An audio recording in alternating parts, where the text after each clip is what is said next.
Welcome to Bookmas Week 2. Welcome back. I hope you are having a very merry Bookmas and Vlogmas, and I hope you're enjoying all of the wonderful content that all the creators are putting out this December. This week, we're going to go over my November reads. I'm going to let you know what I thought, what I rated them, and how I consumed them. There's lots more to get into today, so after the TBR, make sure you stick around for some more festive holiday fun. November was a pretty good reading month for me. We read 7 books. Pretty productive month, I'd say, for myself. And one of them I'm still reading. Most of the books that I read in November were full of new authors that I haven't read before. A highly anticipated read, and some that just kind of flopped. So starting out November, the first book we read was Belladonna by Adeline Grace. I did not tab this book. I think this book was a mixture of physical read and Kindle. But let me tell you how obsessed I was with this book. This book made me feel things and feel for a romance that seems impossible to exist. This book is about a woman and a non-existent being. Okay, I'll let you just take that one in for a second. This book caught me completely off guard, and I'm not sure why more people aren't talking about this book. Maybe I'm just late to the party. Maybe y'all have read it already and I'm the late one, but nobody prepared me. Nobody told me how good this book would be. When I tell you that this book had me gasping for air, visceral reactions to this book, the twists were just unmatched. This book had me like in its clutch. I was surprised, I was confused, I was a little scared, I was a little mad, and I was a little sad at some points. But honestly, that's why we read, right? We want to feel something. This book is about a girl that realizes she's not like everyone else, you know? She's not like everyone else. And with the help of some people or some things, she realizes her potential, what she is, she learns a lot more about herself, and she starts to, bloom. The vibes are super gothic and haunting. And the writing is just so beautiful that I really struggled to put this book down. I loved all the characters and all the little discoveries that we made throughout the story. The FMC and MMC were chef's kiss. They were amazing. Can I say MMC? I don't know. One of the twists were so shocking that I was literally speechless. I could not believe what I was reading. One thing that kind of annoyed me was the ending, but not in the way that you think. Not because it was bad. I think it was because everything kind of shifted at the end, and I was like, whoa, what's going on? It's like we had all of this build up to the big moment, and then it was just all, I don't want to spoil it, but it was all the FMC just kind of goes with the flow. And I'm over here wait, what just happened? Overall, this book was such a good time, and I could not recommend this enough, especially if you're into gothic love stories, dark entities, and stories just about people, finding themselves and becoming their true selves. So overall, I rated this a 5 out of 5 stars, starting the month strong. 1 out of 5 spice. Not a lot of spice in here. And I would consider this a top. The next book that I read was called The Invisible Life of Addie LaRue by V.E. Schwab. So I picked this up for a What I Read in a Week vlog. You may have seen it. If not, I'll post it here. But I picked this book out randomly because I knew that it was talked about. Also, don't look at my sticker. I'll get that off later, okay? But I wish that I would have known kind of the premise of the story. I did go into it blind. And for that, I kind of regret it because I just came off of Belladonna, which was a 5-star read for me, and then I jumped into the Invisible Life of Addie LaRue. If you've read both of these books, then you know that there may be some similarities in between the two. So I went into it blind, and I think that because I just came out of a 5-star read, it may have hindered my experience. This book was a very unique book. It was written very well by V.E. Schwab, and I did have a good time. However, this was more historical fiction. There was time jumping here. I'm typically not into historical fiction, but I've noticed with a lot of time traveling books, it is a lot of going back into time. So that's fine. I didn't mind that. It was just a little boring for me at times. Now, don't come for me because I know this book is highly rated, but I did struggle with the backstory for our female main character. And then the plot of the book is a little similar to Belladonna. There are obviously some differences. The storyline is a little different as far as choices that are made and experiences that are had. And there is a main male character. Well, they're kind of even.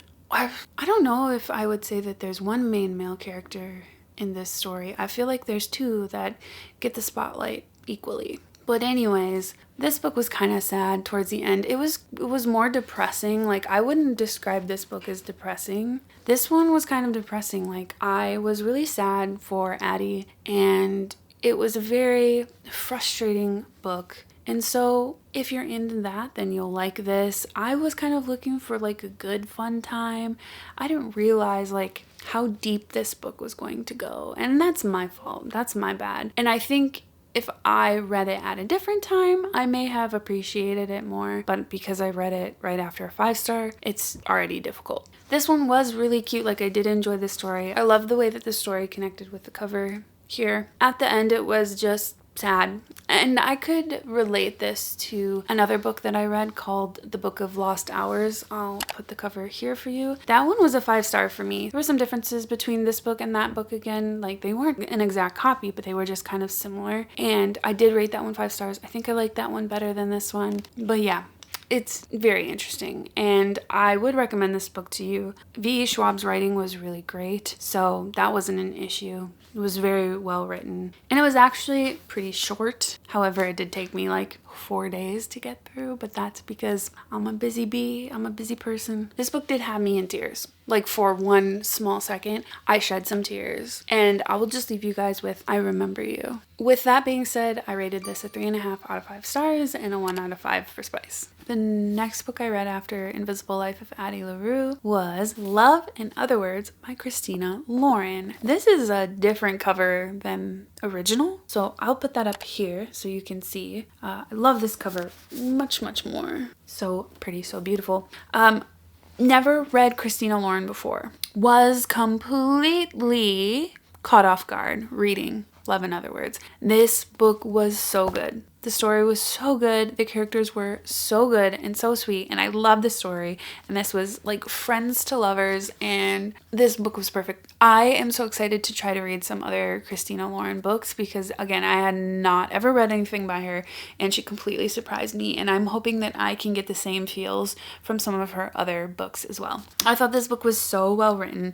I loved the dynamics between all of the characters. There was a bit of back and forth time jumping. But if you liked Happy Place, I bet you would like this book. They're different, but also similar. That's kind of the theme of this video, is like different but similar reads. And if you liked Happy Place, I would really recommend this book to you. So this book is about a girl named Macy that is a nurse, and she, works like 50 hours a week. And she's just so tired, and she has one friend that she's kind of close to in her town, and she runs into an old friend named Elliot. And they grew up together. They were kind of summer BFFs while she was growing up. And their story of how they met and like how their relationship grew is just so perfect. I did rate this a 4.5 out of 5 stars. Like 4.5, like so close to being a 5-star. And it was a 2 out of 5 for spice. I think what stopped me from giving this 5 stars was just the emotional reaction that I was waiting for. I didn't cry. I felt like the story was really sweet, and I love this story, and I couldn't put this book down. I just didn't cry. I can't explain why, but really that will turn, some sort of emotional reaction will turn a 4 into a 5 or a 4.5 into a 5-star. I would say this is a top. I would say I highly recommend this to everyone. And yeah, I read this physically. So Love in Other Words brought us to November 17th, and November 18th was the highly anticipated release of Brimstone. I loved Quicksilver so much. I read it 2 times. I read it once when it first came out, and I read it again as a reread before Brimstone came out, and I loved it the same, if not more than before. So I am just a huge fan of Callie Hart and this series. Love Saris and Kingfisher. Can't get enough of them. So I had pre-ordered this book, and it came in on the 18th, and that is Brimstone by Callie Hart. Spoiler warning, if you have not read Quicksilver, please jump forward to this timestamp listed here because I'm going to be talking about Brimstone. You can see that I have tabbed some of the pages. The story was so good. I enjoyed every minute of this. I think I read it in 4 days, and I had such a good time. The characters were just as dynamic as they were before. Saris and Kingfisher were not insufferable. Like, they were great together, and they were great apart as well. And I just had a really good time. Kingfisher is down bad for Saris. Saris is down bad for Kingfisher. It was just good. It was great. It was perfect. And I have 0 complaints about it. This book was a whole ride. In the beginning, we're already thrown into where we left off. No time has passed since the last book. I don't think, maybe a few days or something, but no time has passed. So we jump right back into the main storyline. We are already thrown into a lot of things. Also, the spice started at like chapter 4, so that was pretty crazy. Wasn't expecting that. The spice was, I would say, even more wild than before. Part of the great thing about this book was that it was, Saris was learning how to be half fae, half vampire. And so that was really interesting to learn. And also, like, her magical powers, like, what can she do now that she is fae and vampire? I just loved learning about her. I also loved that Kingfisher and Carry-On, like, their relationship grew, and like how they can like cohabitate together, I guess. Carry-On is just as funny as he was before, and I just really have no complaints about this book. I will say the ending threw me. I was not expecting the cliffhanger that we got. I actually was a little mad and confused because I just felt like the ending felt really disconnected from the entire plot. But shit's going down, and I'm here for it. I'm not complaining. It was a big twist, and I'm really glad that I read it before there were spoilers online, because I think I would have been not as surprised if I would have seen spoilers. So this book is a top. I would recommend this to anyone that likes Shadow Daddies. I gave it a 4.5 out of 5 because I think I did enjoy Quicksilver more. And I gave it a 4 out of 5 for spice. This book was kind of spicy. Okay, not kind of, like, this book was spicy. So as you can see, there's a theme happening here. We had a lot of tops, and like tippy tops, like perfect books or near perfect reads. November was insane. After Brimstone, I jumped into a book that I was not prepared for. I needed something a little shorter, a little lighthearted, something not so serious, something not so fantasy, and I picked up The Midnight Library by Matt Haig. This book I got from a thrifted bookstore, was an amazing find, highly rated on Goodreads. However, I did not really enjoy it. And this is the thing, expectations get so high when I know that y'all love these books. So I go in thinking that I'm gonna love these books. And this book was quite literally the most boring thing I read in November. I hate to say it. It was an emotional book. This book was also really sad and really depressing. So our moods were like here, and then here, and then here, and then here. This girl, like, I don't even know what I can tell you about this.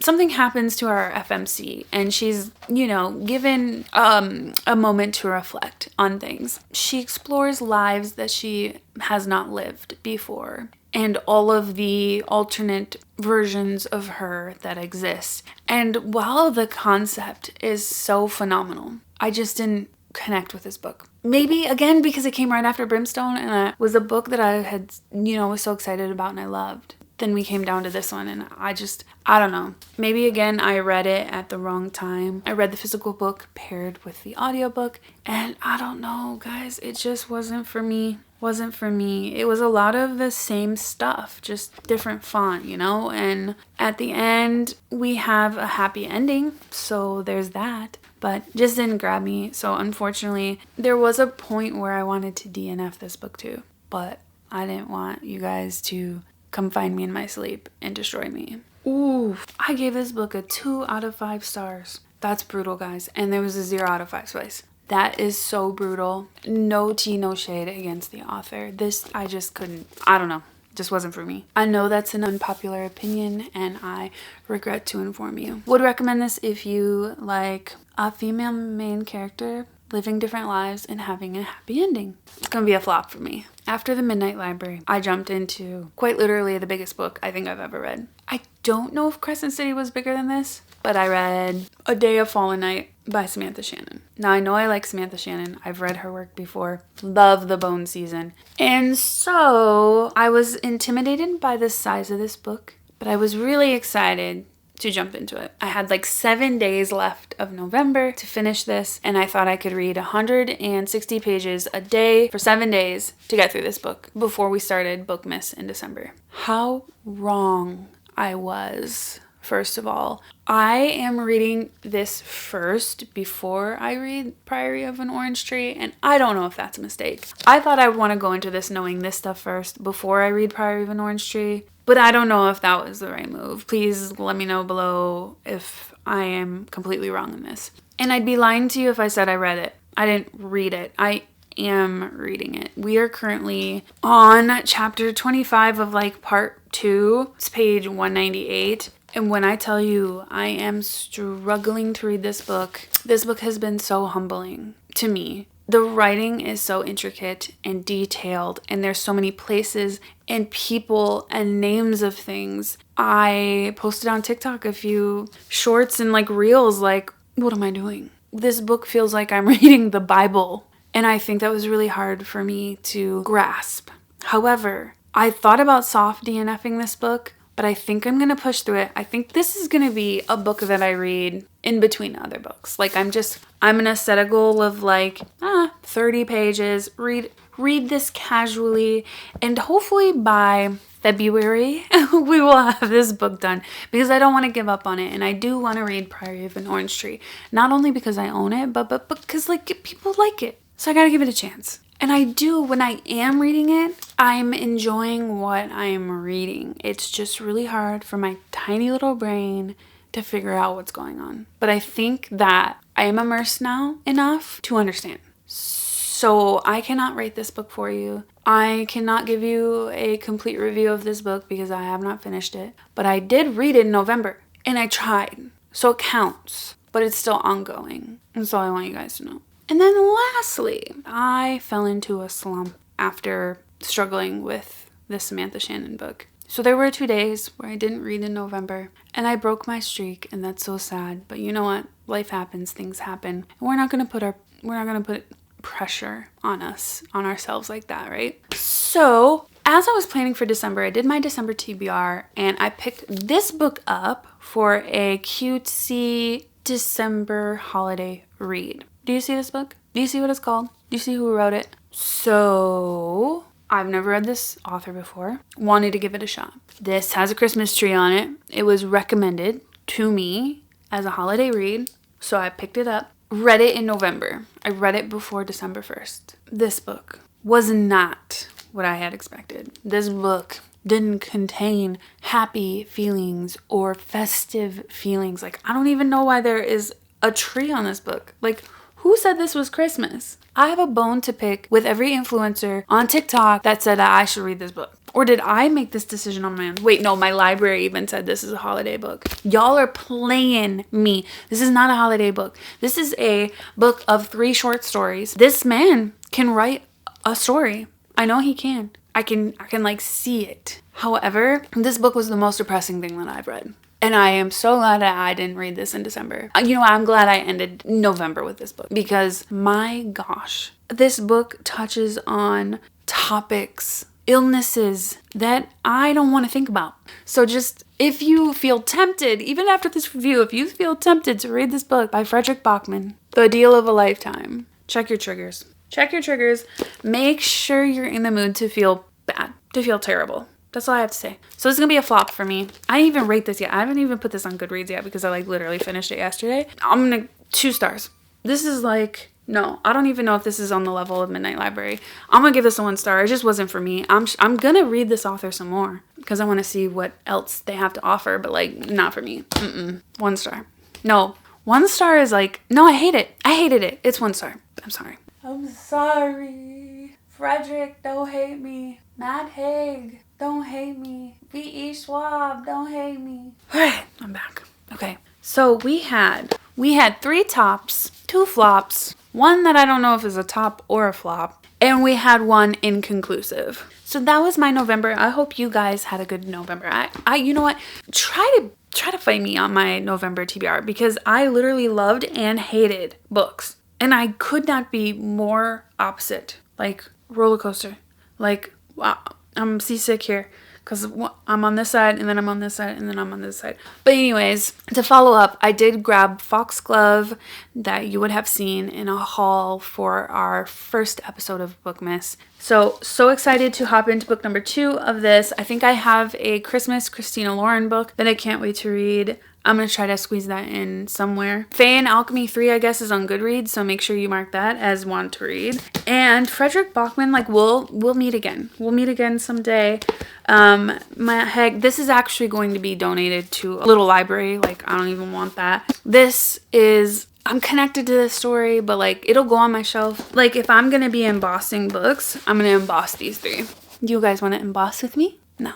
Okay, well, I'll see you tomorrow. Thanks for watching my November recap, and I'll see you tomorrow. 7 p.m. on Tuesday night, and I wanted to give you guys kind of a bookshelf tour because we have a few bookshelves in our house. We have some in bedroom that houses most of our books, but we also have a shelf out in our living room that I kind of rotate books in and out of on a monthly basis. And then we also have my TBR cart. So I just wanted to give you guys a tour of the shelves. Tonight we're going to focus on the living room shelf because I think this one is the most interesting, kind of in a non-bookish way, and I also like how it looks, and it definitely is a vibe here in my living room. So let's go over there. So this is the bookshelf that I'm kind of referring to. It's an old kind of vintage corner shelf that sits over here in the front of our living room.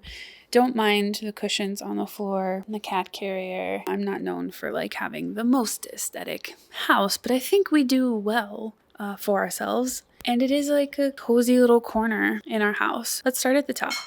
The first thing that I wanted to show you guys is my top shelf. So this one is just for things that I don't want my cats to reach. So we have our candle warmer here. I actually got this for a birthday present,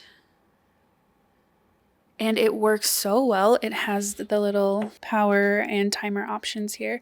I would recommend these if you're scared of having like flame candles in your house. We actually moved into this house when there was a house fire. Like, we bought it right after there was a house fire, and so I'm kind of thinking this house might be cursed with flames. So I try not to keep lit candles in the house. And with cats, it's just scary. So I love this. It makes the whole main floor smell beautifully. And I set it every day, depending on, when we're home. And behind it, there's like a mid-century modern clock. Now, the theme throughout my house is kind of leans into mid-century modern. But this clock actually doesn't work. So fun fact, it is always 2:25. And it's right. Twice a day. But first of all, I'm too lazy to take it down. And second of all, it's cute. And we bought it, and like, I don't want to not use it. So, and we've changed the batteries. That's not the problem. Then moving on to this Valentine's card from my husband. I just never took it down. I left it up there because I thought it was really cute. And I've never taken it down, and it just kind of lives there now. And then moving to the left here, I have my String of Hearts plant. And when I first got this plant, it was just a baby. And now, as you can see, it kind of circles around the top shelf, strings over here to the right side, and it's starting its descent. So it's one of my favorite plants. Again, it's something that the cats do try to mess with. So it's up higher, and anytime it gets kind of in their reach, I just, I ball it back up and like throw it up here on the top shelf somewhere. So yeah, that's one of my favorite plants. It does really well on its own. It does really love light. Like it was originally in this window here. Again, I had to move it. It was a hanging plant and I wanted to move it into a more secure location. And I just love how it crawls all around the shelf. So that's probably one of my favorite plants here. And then on the second shelf, we have my current TBR. For like 6 months now, I've been putting my current books here. That way they're kind of always in my face. I know what I need to read, and I know like what I need to read next. This is like a little, I don't know what you call it. It's like a little crystal that I used to use for photography. You used to like shoot through the crystal and it created really beautiful prisms for like wedding photography. So I think it's cute and I just leave it there. And then here we have, this is just like the mini book that we pulled from our December TBR. So that's on the stack as well. And then in the back here, we have this like London plate memorabilia.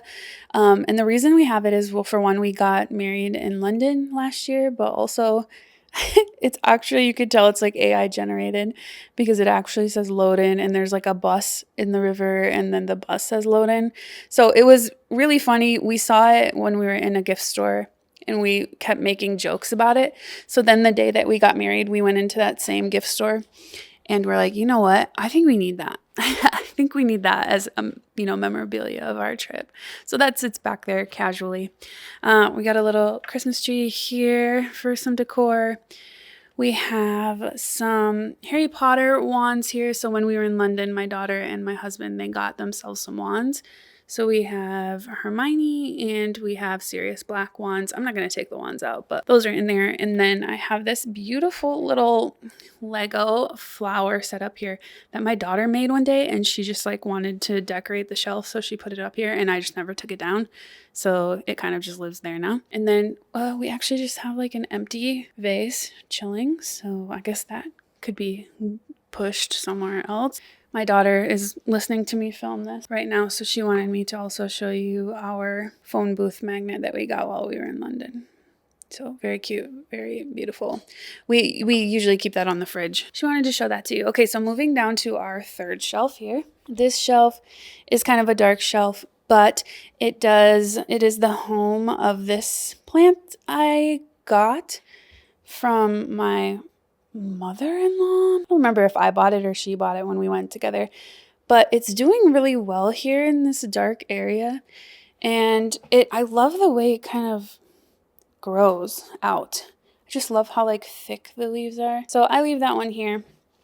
I don't remember what it's called though. So if you know what it's called, please share below. And then we got this cute little no face figurine. I think this was a Christmas present from one of my husband's family members. So we like to have him here hanging out.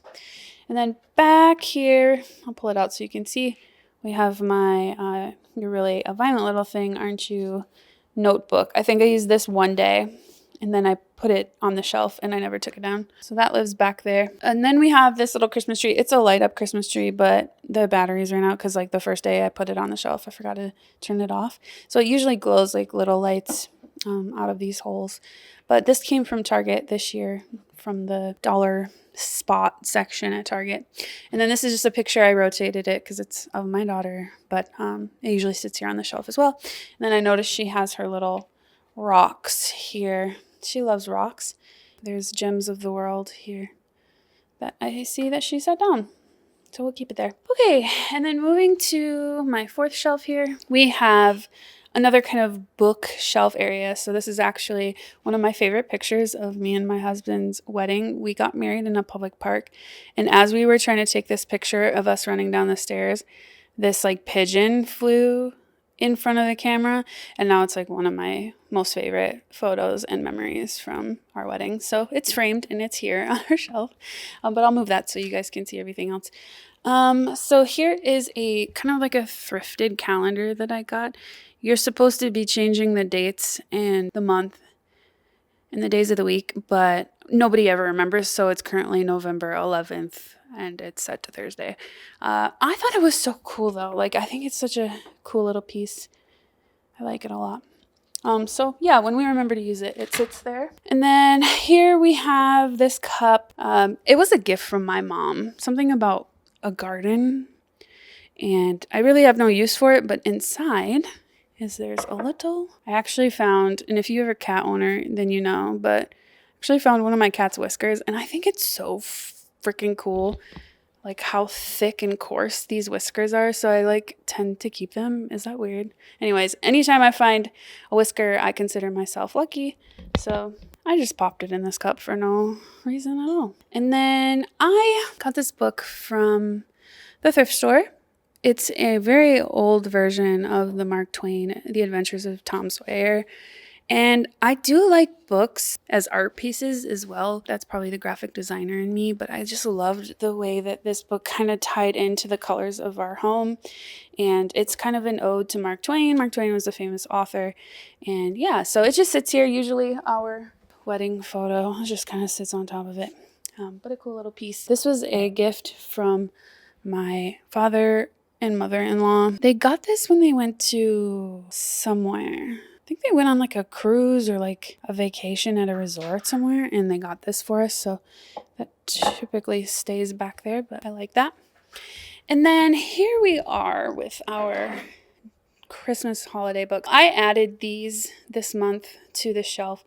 And it's just a mixture of holiday books I've either read or have not read. So thrifted and have not read, thrifted, have not read. Got this on discount. Love this book, 5 stars. Bought this new, was not crazy about it, but it was like a fun, silly time. Read this, was secondhand, wasn't crazy about it. This one I think I got secondhand, smutty, so smutty. Was not prepared for Christmas smut. That was surprising. Christmas Wish I have not read. And then Frederick Bachman I actually just finished. And this is a book from a library that I'm going to have to return. I did not like it. So that is the 4th shelf. And then down here, this is our 5th shelf. This is also stacked with books, but these are more like coffee table books and like, again, books we keep for decoration. So first you can see I have another Target Christmas tree here. Again, does not work. All the batteries up in the first night. And then we have a Webster's Dictionary over here. I don't know if you guys can see this, but this is kind of a vintage piece at this point. Obviously, we have no need for dictionaries like paper dictionaries anymore with our smartphones. But we went to a thrift store and I told my daughter, like, this is what we used when I was in school. Obviously, like the earlier years when I was in school. And there's nothing like just like flipping through a dictionary, right? Like, whoa. Really just a piece frozen in time. So that's just a little thing. My daughter actually wanted that. She wanted it, so we picked it up. And then here we have a bunch of childhood books. Sorry, you're poorly lit because we're using the plant light or the candle light from up top. These are some of like my favorite books growing up, and then like my daughter's favorite books growing up, and then like also picked up some reads for her. So this is just like a thrifted one that we found. Nobody's read it yet, but it's called Home in Time for Christmas. I grew up on Little Critters, one of my favorite Christmas books as a kid, and it's Merry Christmas, Mom and Dad. It's basically a letter to them and all the silly things that they got into.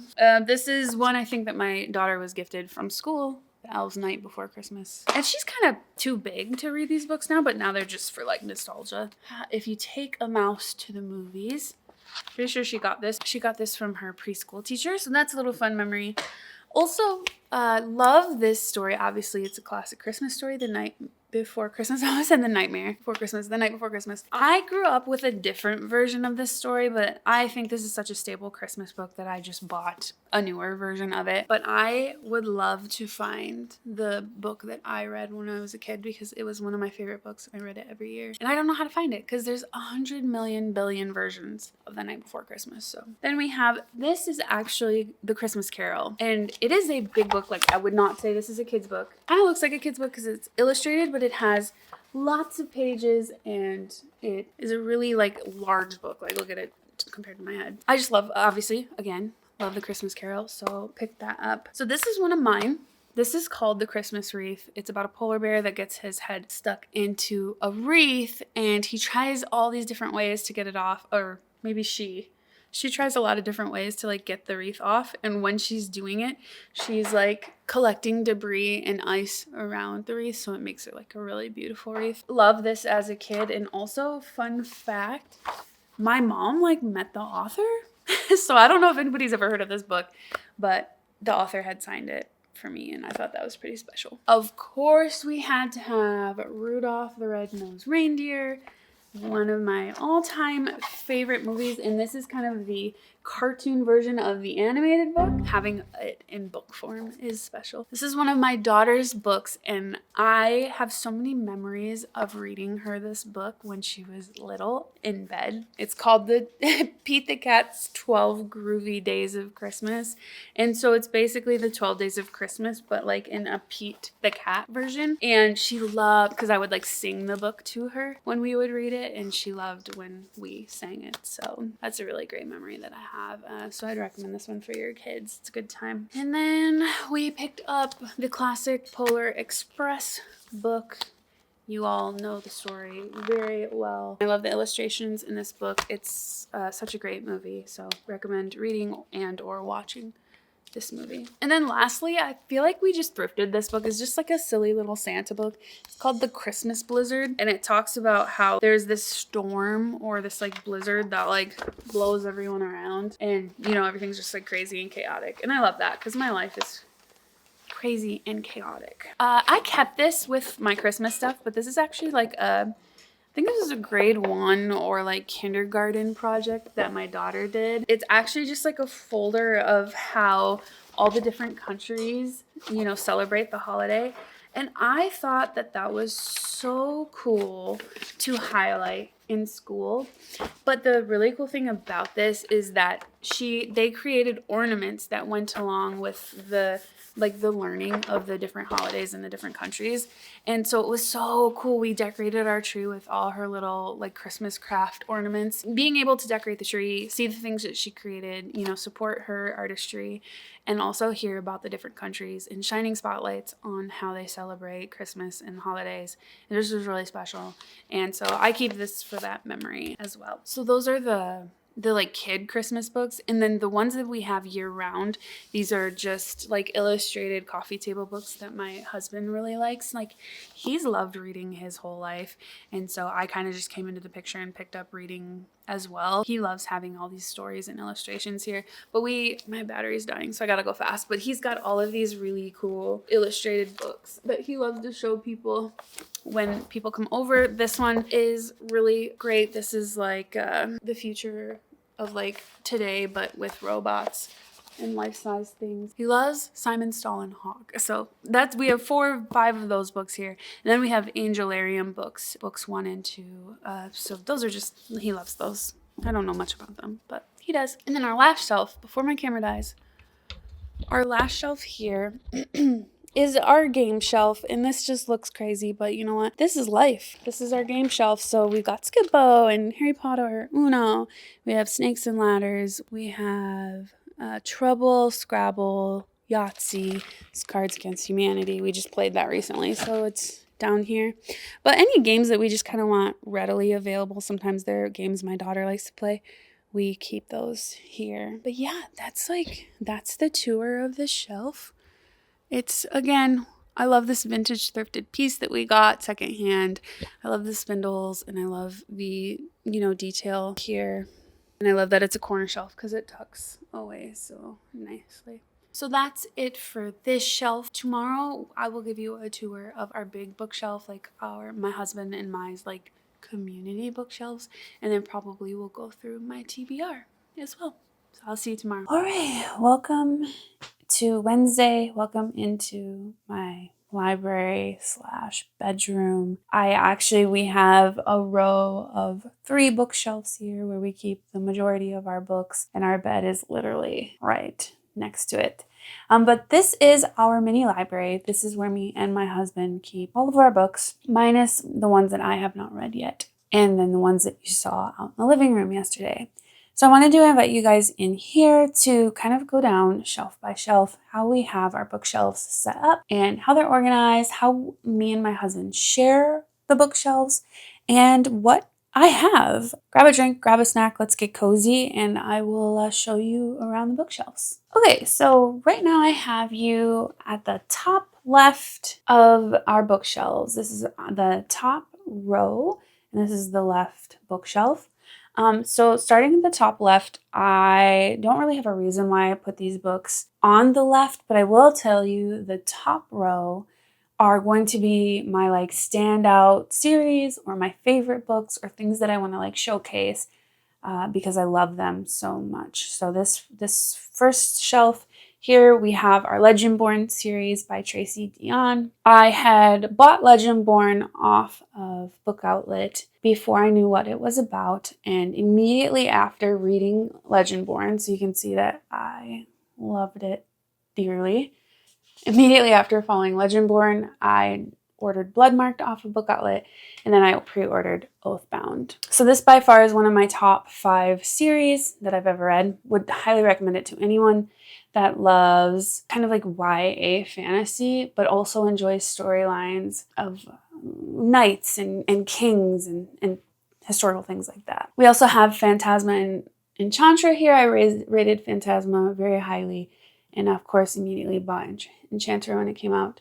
Silver Elite's up here. I'm like, I don't know, I'm not like obsessed with it, but it was a good book. So it's up here, and also it's like a standalone right now because the second book hasn't come out yet, so it just kind of lives up there, along with Tress of the Emerald Sea, my first Brandon Sanderson book that I've ever read. Loved this book so much that it will forever be on the top shelf. We're gonna just like move down the bookshelf. I think that makes the most sense. So going down to shelf number 2. This is my husband's shelf. So the way that my husband and I kind of split the shelves and agreed on our respective spaces was alternating shelves. So I got top, he got second, I got third, he got fourth, I got fifth, he got sixth. I didn't want to like separate our books as far as like you get this bookshelf, I get this bookshelf, and then we share half of a bookshelf. It felt like a really weird way to split it. And I think splitting it this way, alternating shelves, it works out really well. So this is his fantasy shelf. Obviously we have the classics, Harry Potter, the ones that he read when he was a child. We actually don't have the original set that he read, so we've had to piece this one by one in our like adult life. But this is like, these are the covers that he read. This is the style he read, so it's really memorable to him. This is we actually got this hardcover one from Scotland when we were on our honeymoon. So yeah, these actually have come from different places around the world, so it's kind of a cool little thing that we did. We pieced them together secondhand. And then he has the Iliad and the Odyssey, Grimm's Complete Fairy Tales, Picture of Dorian Gray, The Great Gatsby, Monkey King, Joe Hill as King Sorrow. He loved this book a lot. And then, of course, the Silmarillion special editions. And of course, the Tolkien special editions, starting with Silmarillion and then going through Lord of the Rings. This is kind of like, I would say, his classics. This is probably his classics shelf. He loved the Monkey King a lot. So just things either are classic to him or they're classic in general. Moving down to the next shelf. This one is kind of bare. It's being misused. I just don't know how to use it better. So if you guys, after you watch the whole like shelf tour, if you have suggestions, let me know. This really isn't like a featured shelf. Like I did really like When the Moon Hatched. I would say the City of Bones series. This series by Cassandra Clare like isn't a favorite. I wouldn't say it's like top 5. I'm just like kind of on the fence about if I'm enjoying it or not. So I just kind of keep trucking through. Like you'll see that the third one isn't here. It's actually on my TBR shelf. So that one's not here yet, but it will be. It's such a large series. It needs kind of its dedicated space. We have the flameless IKEA LED candles. They have a couple settings. And I'm so super scared of candles, as I told you before. So I like these. They create a nice little ambiance, and they're safe, especially by a bunch of paper. And then we've got shark teeth that were actually, I think this came from like a little National Geographic dig kit that my daughter got one year for Christmas.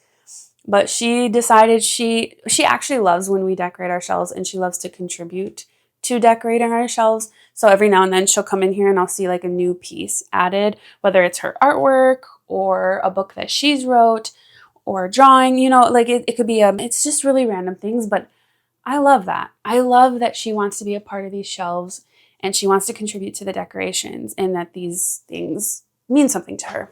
So I keep them, even though they make zero sense. And then back here, I actually have a little secret stash of bookish items. My lamp that I actually lost and couldn't find. This is actually just a bottle of water, and I'll explain this in a second. And then I have my embosser here. I actually asked for this very early on in my reading journey because I wanted to emboss my favorite books. I noticed that when you are applying pressure to dry pages, they tend to rip. So I was doing them very lightly, and then you wouldn't get the whole like embossed design because you didn't press hard enough. So instead, I spray the page that I'm going to emboss like very lightly with like a mist of water, like from really far away, just to give it like, to make it like malleable, I guess the word is.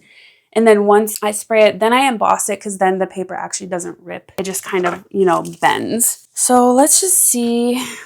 Yeah, this is one that I embossed here. I don't know if you'll be able to pick that up, but it's right here. So anything that I decide to keep or is definitely one of my favorites, I'll emboss that book. So on this shelf, you'll see is a lot of horror books. He definitely is into thrillers and horrors. So this one is jam-packed. Like he has just no more space for books. So he keeps telling himself that he has to stop buying books. He also tends to buy books new. So really the only book that is used on this shelf is this Stephen King, The Stand book. I picked it up because I loved thrift books. I picked it up for him because I thought it was such a cool addition of The Stand. So he has Dracula, The Exorcist here. Incidents Around the House was really popular for a moment there. He's got House of Leaves, The Troop, The Deep, Stephen King's Pet Sematary, Buffalo Hunter Hunter, Pilgrim. These Adam Neville books that you saw him haul the other day. I don't think he's read them yet. But I do want to show you this. So here is the hardcover and then the binding here. Picked it up from the used bookstore for $20. I showed him a picture. I was like, hey, you want me to pick this up? He's like, yep. So the pages are really old. They're kind of decorated here on the edges for each new chapter. It says it's the complete series, so I don't know what that means. If you guys have read the book, then maybe you do.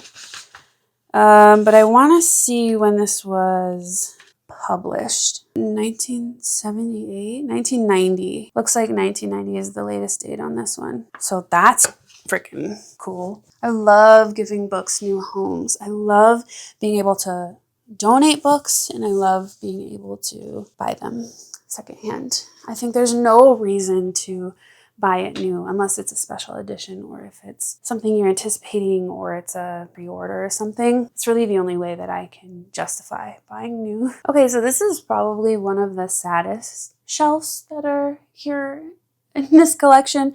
Okay, one of two saddest shelves that we have out of these bookcases. This is like my TBR overflow. These are the books that I don't want to put on the cart because there is a book that's in front of it. Priory of the Orange Tree is on this shelf right now because I'm currently reading Day of Fallen Night. Throne of Secrets is on here because I have to still read Throne of the Fallen, which is on the TBR cart. So you guys like get it.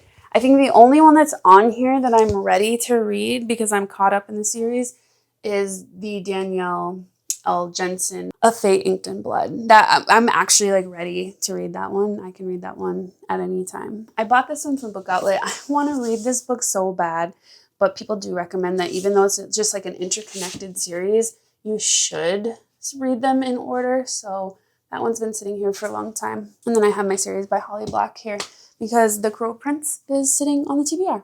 And then again, who would I be if I did not showcase another one of my daughter's beautiful pieces of artwork? This is more abstract, but it's giving turtle on an island. We'll call it that, turtle on an island. Then going down to the deep, deep depths of my floor. If you see any dirt or dust, you don't. So ignore it. This is my husband's third row. And these obviously the ones that as we work down the shelves, these are the ones that were like not as important as the ones at the top. So I think that's why, again, it makes sense to have our books this way. But these are like his bigger, heavier gaming books. My husband loves to game. He has like over 500 games in his library. So not only is he an avid reader, but he loves to video game as well.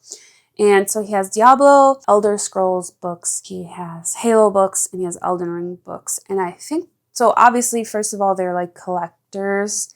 They're very well designed, so there's the need to have them, right? But these are also some of his favorite games. So that's kind of makes them special. And also, he loves lore. And that would explain why he likes the books that he likes, I think, in my mind, because he loves lore. And these books speak to the lore of those video games that he loves to play. We keep these down here for two reasons. One, because they're so heavy and large, like this Halo book with what the actual, oh my god, it's so big. Like this is my hand. So it's so big and then it's heavy, so we don't want to make the bookcase top heavy. But also, they're not books that he just picks them up and we look at them every now and then when we want to appreciate the artwork inside. That's what he has down there. So now we're going to go on to bookcase 2. First, items on the top shelf of the second bookcase. We have our ode, our tribute to Rebecca Yarros and the Empyrean series. This book, I've explained this 100 times, but I will explain this again to you. This series is really special to me because Fourth Wing was actually the first book that I ever read when I started reading. I don't know how I had gotten on to Book Talk last summer, but I think it was some of my favorite YouTubers, like lifestyle vloggers, started to read. And so it led me down kind of a rabbit hole of creeping and like trying to figure out what books I'd like or where I should start because I never read before, like out of school. And I had always said books weren't for me. I didn't have the attention span for books. I couldn't get into it, and it was really just because it was either the wrong time or it was the wrong book. After being recommended Fourth Wing for like a really long time, I decided to pick it up from the library. This is my copy, but I decided to pick it up from the library. It unfortunately is not tabbed. I actually bought this in the UK because I once was told that books were cheaper in the UK, so I picked this one up, and I think I picked up Iron Flame as well in the UK. Those were the first 2 books that I bought when we got married last year. But yeah, Fourth Wing's really special to me because, first of all, I made fun of it when I was reading the synopsis. I was like, are you kidding me? Like, this guy's name is fucking Xaden. Like, how can I take this book seriously? Lo and behold, Xaden is top 3 book boyfriends. So I don't know if we'll ever come back from that. But yeah, I'm sorry, I'm like walking around my room like while I'm chatting. So if you hear me breathing heavy or like taking steps or taking a drink, yeah, I'm a human. What do you want? Yeah, so Fourth Wing was the first book that I read when I started my adult reading journey, and I never stopped reading ever since. So I owe a lot to Rebecca Yarros and Fourth Wing for really opening up the world of books to me, the library that I have built because of this book. So thank you, Rebecca. But this story is really amazing. It is one of my God tier series. And so, of course, I have a shelf dedicated to it. We have little keychains, memorabilia that we like to keep next to the books. This is a sword from Elden Ring. So I'll tell you right now, this is not mine. It is a small replica of the sword that you can get in the game Elden Ring. But I think that, like, because we're talking about dragons and fighting and things, like, why wouldn't I have a sword right next to Fourth Wing, Onyx Storm, and Iron Flame? Like, it just makes sense, right? And I've actually had people ask me, like, oh my god, where did you get the little, like, sword? It was a local market that we had in my town. It was like a collectibles weekend, and so all of these tables set up and had all their crafts out and their memorabilia. And yeah, I bought this for my husband as I think it was like a Valentine's gift or something, a birthday gift. I ended up just putting it here because I'm like, oh, well, I feel like it goes. I feel like it matches. And then moving down, so the second shelf here is my husband's Junji Ito collection. He started collecting these books last December, 2 Decembers ago. I think he started with Uzumaki. He picked these books up from Barnes & Noble because I don't even know how he heard about them. And then 2 years later, he's completed like almost all of this author's like books. This is like almost a complete collection of these like graphic novels. These stories are so disturbing, but my husband really appreciates the art style, and I guess the stories are good enough to keep him interested. He really likes these books. The shelf is meaningful to us, and it's awesome to see how far he's come in just 2 years with collecting these. He does, again, buy them new. So, like, this is a lot of money right here. he saved up his hard-earned cash to buy these books. So, really nothing more to say about that. They're just really disturbing graphic novels, and I'm sure you know that by seeing some of the artwork. Okay, I'm gonna move down. Our middle bookshelf here, so we're 3 rows down now from where this is the 3rd row from the top. This is not, I'm gonna just put this out here. This is the exception to the rule. This is, just because these books are here does not mean that they're my least favorites, or I like them less than Onyx Storm or Oathbound. These books are here because I first started, and if I have some earlier pictures of the bookshelf or video footage of the bookshelves, I will show you. But this book just started out as like a featured shelf for Quicksilver. That was really, maybe there was 2 other books that were on the shelf. But now it's turned into an almost full shelf of dark fantasy or fantasy. These are the books that kind of give like a different vibe than other fantasy books. Quicksilver, obviously, I love Callie Hart, and I have both of the Quicksilver books. I have the special edition that she released like a year later. I've got the original Quicksilver here. Fun fact about me is I actually read this book and like an advanced copy on my Kindle before the book was actually published. So I'm gonna say it's safe to say that she was like an indie author at that point. I'm not sure if she had other books out, but like this book wasn't traditionally published yet. I read it and I was obsessed with it. So then obviously when they printed it in the paperback with Kingfisher on it, I scooped it up from the States. I think I got it from Target or a grocery store called Meijer. It was on some sort of discount. So then I immediately bought the special editions when she posted that they were going to be like the same. She released the pre-orders at the same time. So I ordered book 1 and then book 2. Just got book 2 a couple weeks ago. But yeah, started out as like a Callie Hart Quicksilver shelf. And then it turned into, I need to put more books on my shelves. Where does it make sense? So we have V.A. Schwab, Belladonna, Fadington Blood, Divine Rivals, One Dark Window, Bone Season, and Six of Crows. Some of these don't look normal. So like this is the special edition like from Indigo, like the Indigo version of Six of Crows. I thought it was cool at the time because I was like, yeah, that's not like the original. But now when they're on my shelf, it looks like a sore thumb. It's like so bright, like highlighter orange. So anyways, these are I love these. This was a 5-star read for me. This was a 5-star read for me. This was 4.5. I did Divine Rivals, I think was a 5-star. I don't know if One Dark Window was like a 2 or it was like a 3 or a 4. But I picked up this special edition from Walmart when they released it. I thought that was like the deal of a century. And then I started seeing that special edition like showing up other places. Like I had bought the original first and then I saw the special edition. I was like, I need that. Bone Season, I ranked very highly as well. This one is a book outlet book. Oh, I loved this book a lot. I loved the characters, and it sealed the deal for me to read A Day of Fallen Night in Priory of an Orange Tree. I want to explore Samantha Shannon more. I do really love this shelf. It's really satisfying to see all these dark books together until you get to Bone Season and Six of Crows. But you know what? We don't need to spend a lot of time on that. Alrighty, moving down to my husband's next shelf.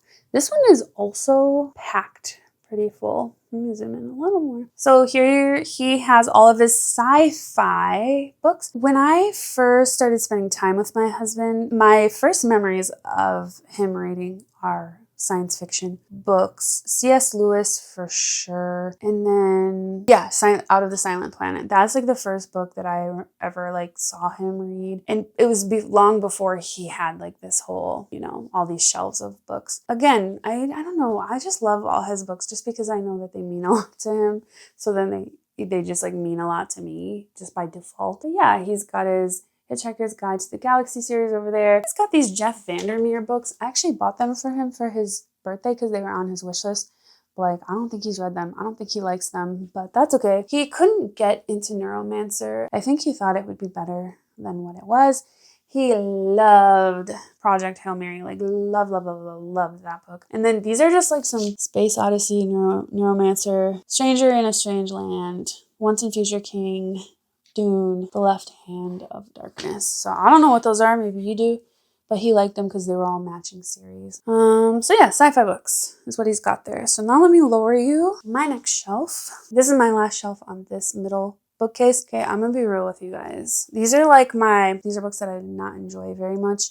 And some of them were on the brink of like being donated or resold or given away or put in a library. So bear with me here while I go through these, because these are the ones that I did decide to keep, even though I had a mediocre time. So I read Immortal Longings. I don't think I remember it that much. It was a rough read for me, and I think that I was not in the right headspace to start this book.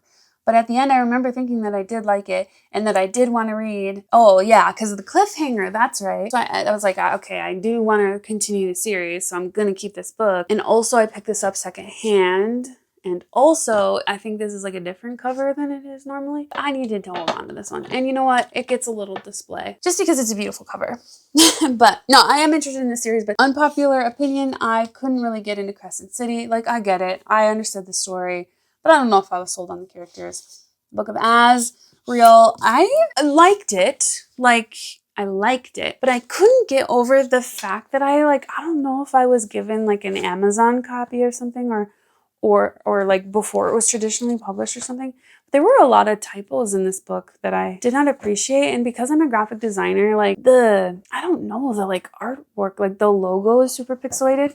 So just really put a damper on my experience reading that book. I want to give book 2 a go. I want to see if it will redeem the series for me, because I know a lot of people love this series. So I'll give it a try. I'll keep going. But yeah, I just don't know. Maybe I got a bad copy or something from Amazon. Ministry of Time was okay. This is an arc from my friend. My friend actually got the arc. Donated the book to me because she didn't really like it. So then I read it, and it was a unique book at the time, but I didn't like it. At the end, I was like, you know what? It just kind of made me mad. There it sits. And then Assistant to the Villain did not live up to the hype that I had built. It was a funny, good time, but I don't know if I'll continue the series. And then Five Broken Blades, this one was my first multiple perspective book, having more than 2 people in the book. So that one was a difficult read for me. But again, I want to give book 2 a try, because I did in fact enjoy it. And it again it ended on a cliffhanger. So I don't do well with cliffhangers. I gotta know what's happening. And then unfortunately, Heartless Hunter and Rebel Witch are here because I loved Heartless Hunter so much. Made me cry. I was destroyed by this book. And then Rebel Witch came out, and I was like, okay, this is a book that I read, and we read it, and it's a book. I was not crazy about it. I was really let down by the amount of not magic that was happening in a witch book. That's my rant. End rant. Okay, moving on down to our bottom shelf here. This is my husband's straggler shelf. He calls this his religious reads. So can you believe that my husband, for fun, picked up a study Bible version of the Holy Bible and read it from front to back? Kidding me? Look at these words. These pages are Bible pages. They're so thin. So it took him a good couple months to get through it, but he did it. Yeah, this is his religious. He loves to study different religions. And so there's a lot of different books here. The Kybalion, the Egyptian book, obviously the Bible, the Heart of Hell. So demons also, I guess. And we have his tarot cards here. He was exploring through tarot readings at some point last year. So this is a little tarot deck that he has. Oddly enough, the Chronicles of Narnia are down here. He just got this series. It was a Black Friday special. Him and his coworkers just ordered a bunch of these so that we could have them. We want the collection. He really wants to read this series with my daughter. He just doesn't have space for it. So it probably belongs up with the classics, but those books are so big that this does not fit. So here it sits at the bottom, but it will eventually rise, I'm sure. We're gonna move on to the last and final bookshelf here. All right, here we are, the last top shelf of this library area, and nobody's going to be surprised, but I have my Sarah J. Maas books up here. My Silver Flames book here is on the TBR, so it's missing currently. And then we're also missing Queen of Shadows is like here, I think. Belongs here. They actually all fit like just perfectly on the shelf. I actually took this one from a little free library. I didn't need it, but I thought it was cool. It's like an older edition. I thought it'd be fun to have. I'll probably give it away at some point to someone, but it sits there for now. But yeah, these two series, I don't need to talk about these series. You know what they are. My experience reading them is I have paused the series just because I simply don't want to finish them. I'm scared. So they just sit here. I know Court of Thorns and Roses, like this series here. I know we're still waiting on 6th book, but yeah, I'm just scared to get to the end of this one. I'm putting that one off. I can't really explain to you my hesitation, but it's just I don't want to read it. But they're here. Yep, that's the Sarah J. Maas shelf. Simply because they're just big series, and I don't want to break them up. And if they're by the same author, they can just live together. Moving on to my husband's second shelf, we have he called this like it's his whatever shelf. I think this is his Sarah J. Maas shelf. Like he just has such a large series. These were the books that fit together. I do want to explain some things to you. So first, my husband actually like loves the Dune story. He's read it a million times. That's like his comfort listen when he's like mowing the lawn or on like long car rides. He loves to listen to Dune. So that's here. That's kind of in a special area. We've got some of our default bookmarks here. He just, he uses whatever. So those just stay there.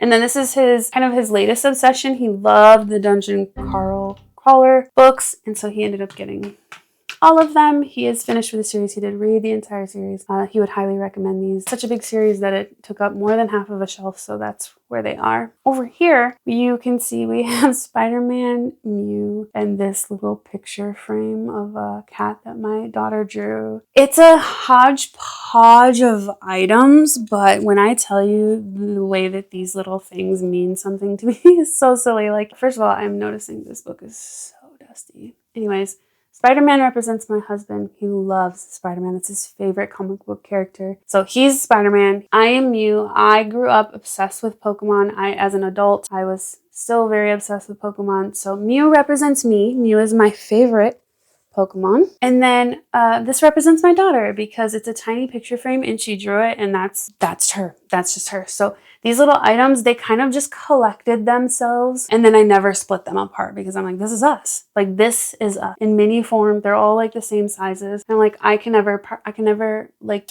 separate them. It's weird. I have weird attachments to things, but that is kind of the lore with that. Okay, moving down. Okay, just so you know, we're almost done. We have after the shelf, we have 3 more to go. So hang with me, bear with me. So this is my romance shelf. This is like my contemporary romance shelf. I love Ali Hazelwood, so all my books that I have so far from her are here. I think this was 3 stars. I think this was 5 stars. This was 5 stars. This was 4 or 5 stars. So love every single thing that she writes. Love her. My favorite author. Also, you'll see we have another shark tooth here. Thank you to my daughter. There are things behind here, but I don't think I need to share this stuff with you. So that'll stay there. Anyways, we've got Christina Lauren, recent 5-star book, Love, Lynn Painter. I don't have Nothing Like the Movies, unfortunately, but I did pick up Made for Each Other. Not crazy about this book, but it is Lynn Painter and I enjoy her. So I heard someone say the other day that they really like her YA, but they don't enjoy her adult books. I think it was Larry that said that, and I almost am wondering if I'm the same. I loved Better Than the Movies and I loved Nothing Like the Movies, but this adult book, I was really excited to read it because I'm like, well, if I love her YA, I'm gonna love her adult books, but I don't think that was the case. So we'll have to read more adult books by her to really make a educated conclusion, I guess is what I'm trying to say. I only have Wild Eyes by Elsie Silver. This is a really popular series. I'm sure you've seen it on every booktuber, book talker shelf, so I don't need to talk about it, but I loved Wild Eyes. I read Wild Love and it was alright. Loved Wild Eyes, so I am a stan for Wild Eyes. That's why I don't have the rest of the series. I may eventually get them, but there's no priority to get them now. So another great author, I don't need to talk about these books, but Emily Henry, I love her. Not as much as I love Allie, but Emily Henry writes good books. Happy Place was one of my favorite books. Also, People We Meet on Vacation is a great book, and I'm so excited for the Netflix movie. And I did love Funny Story as well. This was the first. Nope, just kidding. I did read Book Lovers from the library. But anyways, I think this was like the second. Funny Story was the second Emily Henry book that I read, and I really loved the like strangers that live together type of situation, and they end up falling in love. That was such a sweet story. And I also like got this like special edition, I guess, from Amazon. It was like deeply discounted. I don't know how I scored it. This book was just meant for me. That's the universe for you. And then Lights Out. I just recently read this in the last 3 months. Loved it. Am going to continue the series, and hopefully those will be a good time as well. So this is my contemporary romance shelf. I must talk about Miss Anna Todd here. I had posted a video of this book, and a bunch of people were like, I loved that book. I loved that book. I read that book. I love that series. So then when I saw this at the library, I was like, I will get this book. Let me see what it's all about. The way that Harden took over my complete brain when I was reading this book it's just stupid. Like, this boy had no business taking up that much space in my head, but he did. And I kind of became obsessed with the toxicity. I loved it. I loved it so much that I bought the special edition off of Book Outlet. Look at this special edition. It is beautiful. And I wish that all the books were done that way. But this was like an anniversary edition, so that's why it was released that way. I've not read any of these. I'm still here. We're still here. Emotionally, mentally, physically. Eventually, we will move on through the series and see how that goes. Okay, on to the last couple of shelves. So this is a husband's shelf. These are his like myths, nonfiction, fiction shelf. I can't really tell you why he has these, just like the fact that they all match, like they're all the same book, and they came in a series. And he likes this kind of stuff, so yeah, he has them. And then also he has these huge books. They're like illustrations from the Bible or something. I'm really just shooting shit out my ass. Excuse my reference, but I don't really know what this is. But I will tell you that this is his shelf, and this is my TBR jar. I've used this for the entire year of 2025. Maybe in 2026 we'll have a new TBR jar. But I have kept all the prompts in here that I have created. There's still so many more that we have not chose. This just sits here because I don't know where else to put it. This is my last shelf on this bookshelf. And this is just, again, we're getting to the last shelves. So things are going to start looking really wild here. Like, first of all, I have guests here. Let me straighten this out. So what do we have here? First of all, we have books that I read. King of Wrath, Many Dates of Indigo. It ends with us, it starts with us, Hooked, Twisted Games. The Lucky One. Okay, I've read these ones. Did not like this. Oh, this one's okay. Mid. This one I didn't like. This one didn't really like it. Okay, so It Ends With Us, ate it up, loved it. This one, by this point, I was so like emotionally damaged from these books that like this one was really hard to read for me, so didn't really like that one. This one was a Dollar Tree find. That is so wild. I got this book from the Dollar, Many Dates of Indigo, and it was a good time. It was $1.50 well spent. And then King of Wrath was the arranged marriage, I believe, and I did mark it up a lot. So I would say that I had a good time. I'll probably keep going with the series, but like these are just books that were like meh, I read them. I'm glad I read them, but like nothing stood out really. This, however, was my first Nicholas Sparks book. Twisted Love was my first Anna Huang book. Hooked was my first Emily McIntyre book. I really thought I would like this series, guys. I really thought that I needed a dark pirate daddy in my life, but this just was not giving. These are books that I picked up from the thrift store. Let me just explain myself, because look at this. First of all, these 3 books, I bought them together because when I tell you I started reading last year, like I'm serious, I started reading last year. And I am so curious how old romance books read. Like, are they going to be dry and boring, or am I going to like these? I think I want to do like a 2026 vlog about like just like reading old romance books. But anyways, I was actually just more obsessed with the art style of these covers, so I picked them up. The spines, like the font on the spines are so beautiful. Like I love having these on my shelf. I have not read them. They are not on my TBR card. I really don't plan to read them anytime soon, but you know what? Maybe for a vlog, we will read these. I don't even know if this is like a series. standalone. They're Nightfire, Nightstorm, Night Shadow. So they must, I don't even know if I have them all. These were made, oh, this is the first book. Okay, that's good to know. This was published in 1989. Show me some 90s romance. Give me some 80s romance, okay? That's what this is. We're going to read this, and it's going to be, I want to like highlight this. I want to tab this. I want to talk about either how good this is going to be or how ridiculous this is. So I'm glad I picked that up. That's going to be a fun time. And then over here on the right side, I picked up the 50 Shades series because I started out seeing the movies, obviously, when they all were out and everybody was watching them. But I've never read the books, so I wanted to see if the books were better than the movies or if they were worse than the movies. I don't know. But book 1 is on the TBR, so that's why it's not here. And then we have some nonfiction books here. Like, tell me why I have like an old library Pete Wentz book from like, I forgot to return this book. It was so many years ago though, like don't even worry about it. Like this was centuries ago. So, and then I found this at like a book sale. Zack Attacks. Hanson? Anyone? Hanson? Where are all my millennials at? So I had to pick that up because it was just fun. Really random books over here. No explanation for why they're there. But then I have, oh, well, first of all, I have Honey and Spice. I think I gave this book a 5 stars. Loved this book so much. I know that there's a sequel. I need to read it. I'm scared to read it because I already know kind of the plot of it, which means this was a happy ending, but like book 2 was not.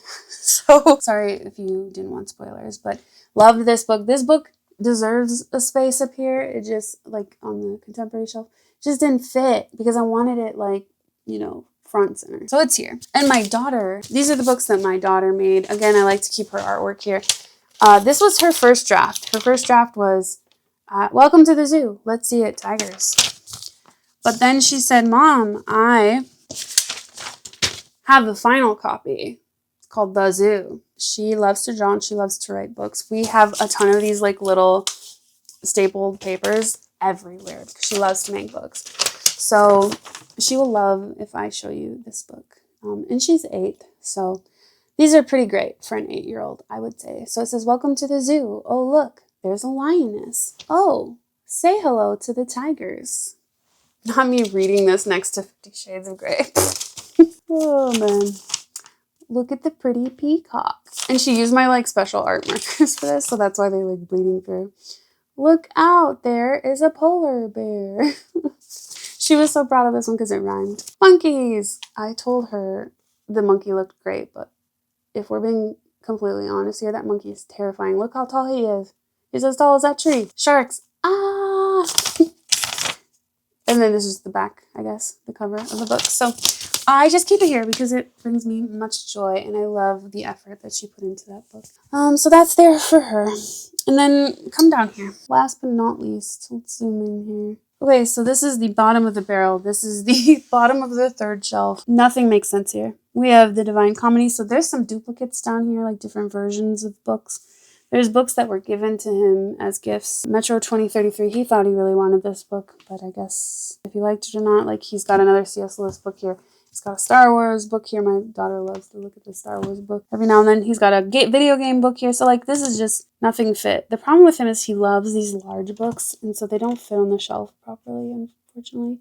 So then they just kind of get tossed to the wayside. And then he just got The Shining, and this matches his Pet Sematary book, but his, like I said, his horror and thriller books section is completely full. So it sits here.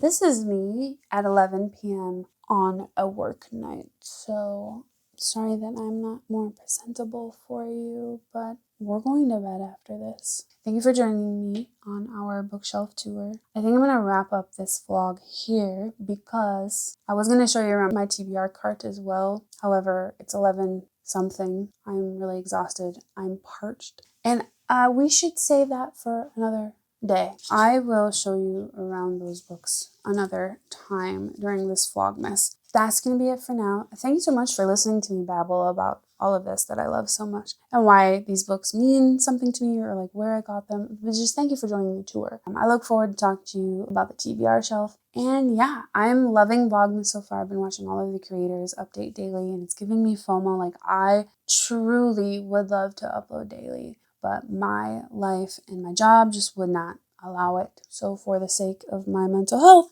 we're not doing daily vlogs. We are, oh my God, it's like 11:30. I need to speed this up. I need to go. It's nighttime. Thanks for hanging out with me. I would love to do daily vlogs, but we're not there yet. Maybe next year. Thanks again for joining me. Appreciate you guys watching. Make sure you leave a book down in the comments if you enjoyed this video. And also tell me like any suggestions for the layout of this. I would love to hear it. But I will see you guys in the next one.